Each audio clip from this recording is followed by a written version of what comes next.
Hello there, and welcome to the Critical Thinking Notes for Chapter 11, which is called Strategies for Decision Making. And in this chapter, you get to put together the heuristic split second kind of decision making that we learned about in the last chapter, with some of the reflective argument mapping kinds of things that we learned earlier in the semester.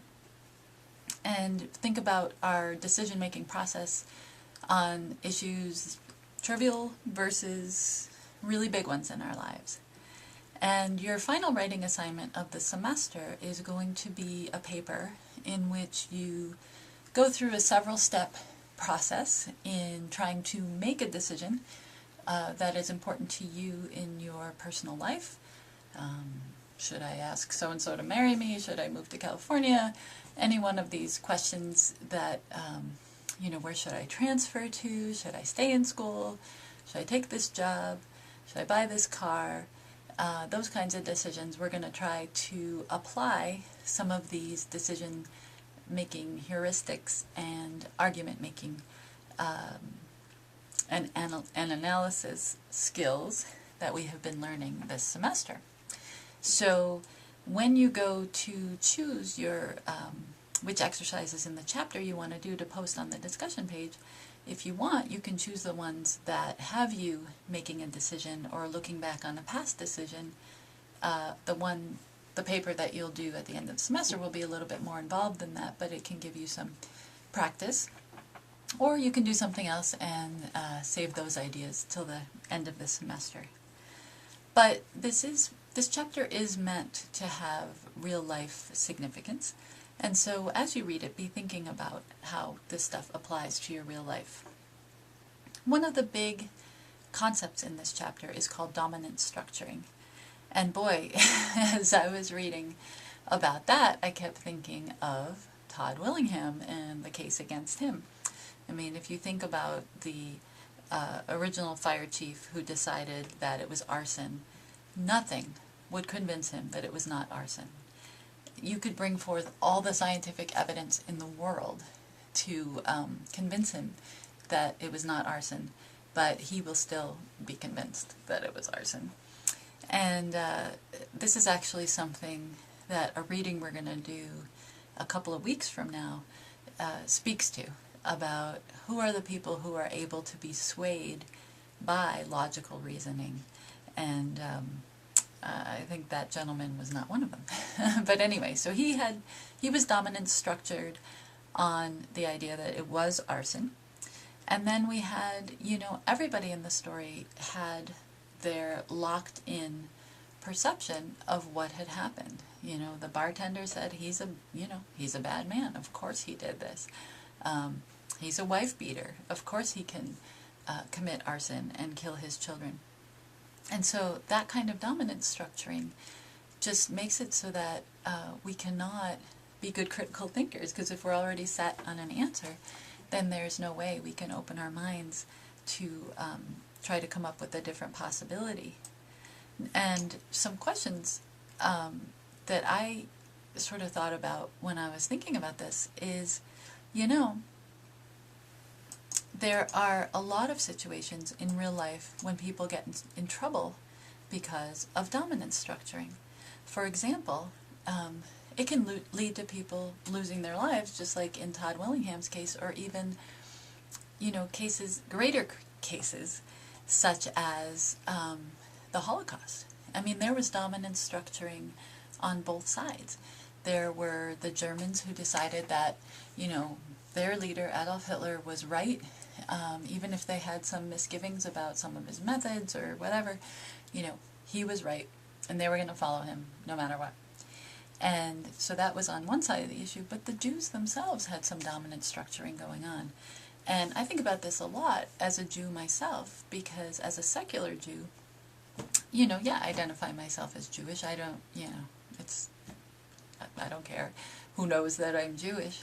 But I am not a Jew in the sense that it really is it's not really a part of my cultural identity. I'm not religious. I don't go to synagogue or any of that stuff. And I think that was kind of what had happened to the Jews in Germany. they identified themselves not as Jews, but as Germans. And they were dominant structured on the idea of themselves being Germans, not Jews. And yet, that didn't help them. And so they looked at the danger coming and all the anti-Semitism, and they said, well, you know, we could leave. There was a time before the war got really bad when Jews could have gotten out of Germany and other countries in Europe where anti-Semitism was rising, but they didn't, because they were locked in to the idea that they were not in danger because they were not Jews. They were Germans or Italians or whatever they were. And so a lot of people died as a result of that dominant structuring. And then in our current society, a lot of people have lost a lot of money because of dominant structuring. I mean, if you think about the stock market and people who say, okay, the stock market's always going to go up, and they are locked into that idea, and then they don't pull out their money when they need to, and they lose it. And I have some very close relatives who this happened to.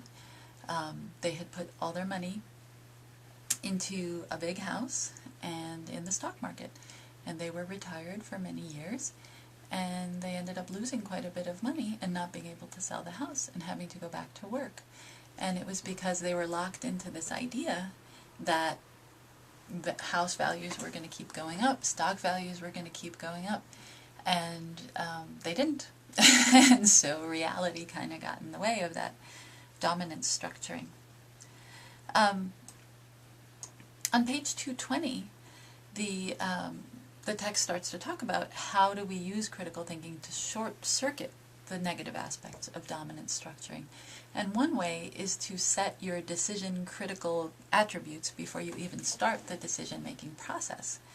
And with regard to these close relatives, they had set criteria for the house they were going to buy, and it was supposed to be relatively inexpensive and relatively small, but they didn't find a relatively inexpensive and relatively small house in the time frame that they were looking for that had the nice view and other attributes they were looking for.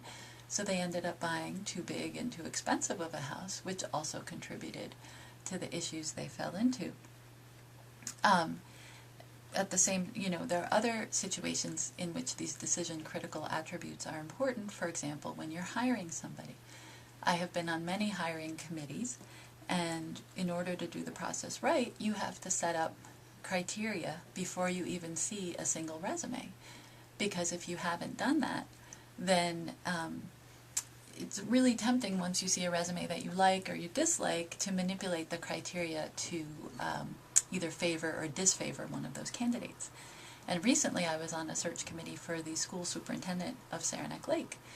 And I got together with the committee and we came up with questions. And then we looked at the resumes.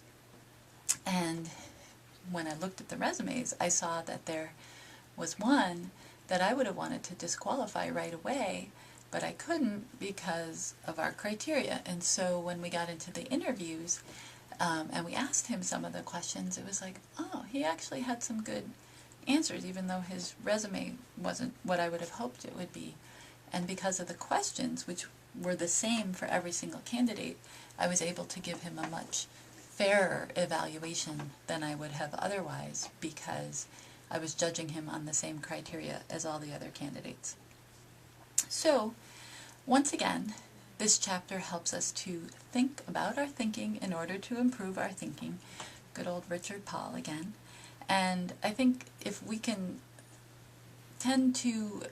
if we can become more aware of our tendency to dominant structure or lock in, then we can become much better critical thinkers. Because as soon as we realize that we've become set on something, we can ask ourselves, well, why?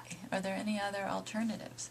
So anyway, that's basically it for this chapter.